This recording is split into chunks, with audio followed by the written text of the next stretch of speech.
Hey YouTube, it's Rai here, and I got another Battlefield 4 tutorial video for you.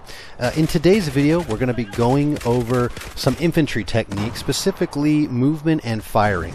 I've recorded this video on the Xbox 360, so I'm going to have some specific tips for those console players out there, but really these tips will work with any way you like to play Battlefield, whether it be on console or for the PC. So let's go ahead and get started.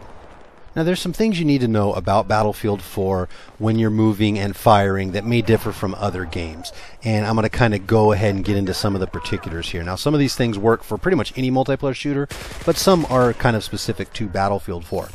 The first thing I want to mention here is your sprint. Now I see a lot of players sprint around constantly sometimes around the map, especially in the smaller game types like Domination and or Team Deathmatch. That's something you see a lot of Call of Duty players do. It's not a good idea in Battlefield 4. Reason being is that unless you really are looking to hip fire and have a hip fire weapon with a hip fire loadout, you're going to be at a disadvantage against most other players in Battlefield 4. When you're at full sprint, your gun is actually put down as you're running with it and not in a good firing position. That split second that it could take for you to acquire a target and get that gun in position could be the difference between a kill or a death in Battlefield 4. So I'd suggest only sprint when in open areas and to the next cover, and then taking your time to sit still and utilize your flanking and your aiming techniques and things like that to get kills and acquire targets.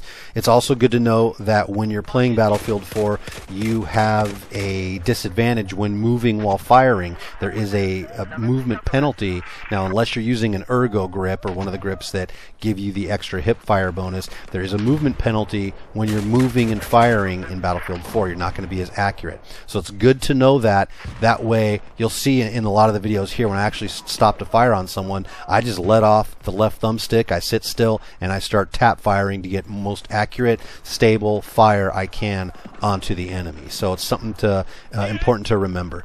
Next thing is, I kind of mentioned already, but check your flanks and watch your backside and kind of check that every few seconds. Battlefield 4, the maps are designed with a lot of open pathways.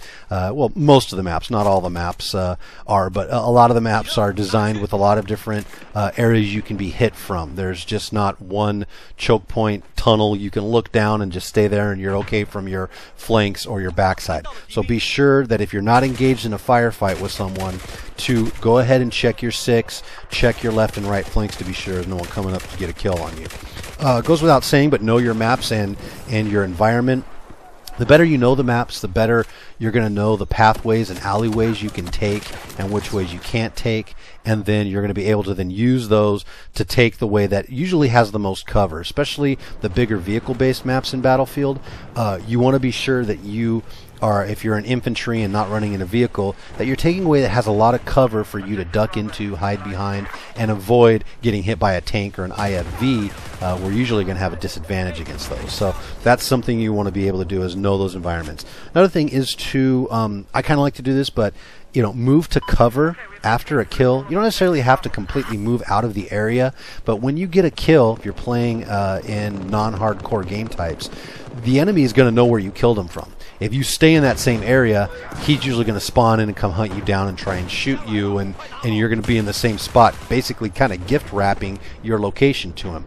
So it's a good idea to move, even if it's just a few feet, to a different point of cover. That way, if he does come looking for you, surprise, you've moved, you're in a different area now, and you've got him a second time. So it's good after you get a kill to not sit in the same spot, maybe move to a different cover area. And then finally, guys, or not finally, but check your mini-map. Don't rely on it completely because, again, enemies that are using stealth techniques like silencers on their weapons or a Spec Ops upgrade might not show up on the mini-map that often, so you can never rely on it 100%, but check it and use it to know where you want to go, where you want to roam to get fire onto enemies and to achieve objectives. And then I like to use bait. What I mean by bait is another player on my team to kind of weed out the enemies for me and kind of flush them out. If me and a friendly are running up to a doorway, I usually let him be the first one through the door. Sure, he might get a kill, but there might be then 2 or 3 other enemies on the other side of that door. Now I know they're there, they're probably reloading at that time, and I'm going to be able to peek out, assess situation, maybe get a kill or two, and not just run through the doorway and into an easy kill or easy death.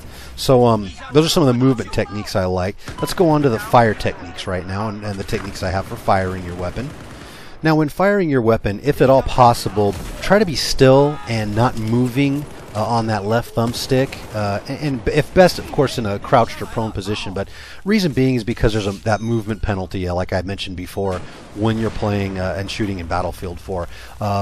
You know, you want to be able to be still and get accurate fire, and not have an extra accuracy penalty. Some of the weapons especially are inaccurate at medium to longer ranges. So for that, I would also say to be sure to be able to tap fire and just at least know the situation you're firing in. As you saw a little bit ago, I got a double kill on this stairwell I'm on here just by hip firing, knowing that there's no reason that close range to aim down sight. This weapon does pretty good with hip fire with the kit I have it on.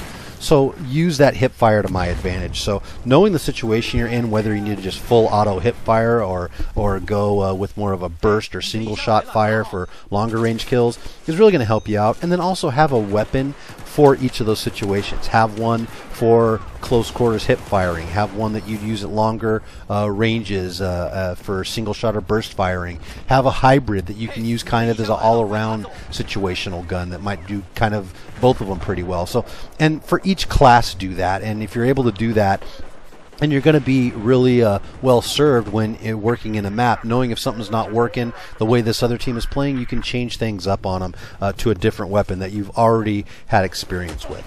Another huge tip I can give you guys, and this is really important to me, is if you see a guy, don't immediately just jump on the firing trigger and just start, trying to get a kill. A lot of times, if an enemy's too far away, or if he's running under cover or something like that, you're actually not going to get enough shots on him to get the kill, and you're going to give away your position, which usually means that he's now aware of you, got a chance to turn around, get fire back on you, and possibly get a kill on you. So sometimes it's better to close the gap, close the distance, especially if he's not looking at you or hasn't spotted you yet. Close that distance and get closer to then go ahead and make sure when you press on that trigger button and fire on him, you get the kill. Now, if he has spotted you, the best thing to do is not to chase, but then to get into cover and peek around that cover, aim down sights before you start shooting. That's another important. Always aim down sights before you start shooting, or else there's a penalty there as well. But do that so you can at least acquire the target and get good fire on them. That's really what it's all about, is getting good fire on the players, getting good accurate fire in whatever situation it is. You do that by being cautious, being careful, peeking around cover, knowing your situation, and using your aim down sights well, and tap firing, burst firing, and doing those things. You do those things, you're going to be successful in this game. And finally, as you see here, well, not so much finally, but don't immediately reload. A lot of times players almost automatically just press that reload button, not because of the limited amount of ammo in this game and how you can lose ammo in your clip, really more so because if you get a kill and you still have 15 bullets, let's say, in the clip, that's enough to get another one, even if you're lucky, 2 kills. And a lot of times, there's going to be 1 or 2 more enemies running at you or running through that doorway where you just killed the guy. So it's a good idea then to go ahead and not immediately reload. Now, if you have to, I'd say don't reload right away until you know it's sure, but immediately switch, if you're out of ammo or low on ammo, to your sidearm or to an alternate weapon if you have one equipped. That's usually better to do it that way than it is go ahead and just immediately reload and you're getting caught into a reload animation as an enemy comes through and kills you. And finally, last thing is, if you're using an assault class, for example, throw a health kit down and go ahead and be sure you get into cover when you're getting shot at. You don't always have to win a firefight or get a firefight kill on a guy. If best, get down low, heal, reload, get back up and get in the fight. Well, I hope you guys enjoyed this video. You saw that round on Flood Zone. I ended up having a great round. I think I got 33 kills. So it's just a lot of the techniques I used, I was able to use in that round. And I just hope some of this will help you guys out in your Battlefield 4 experience. Until next time, guys, this is Ryby. Be sure to hit like and subscribe, and take care.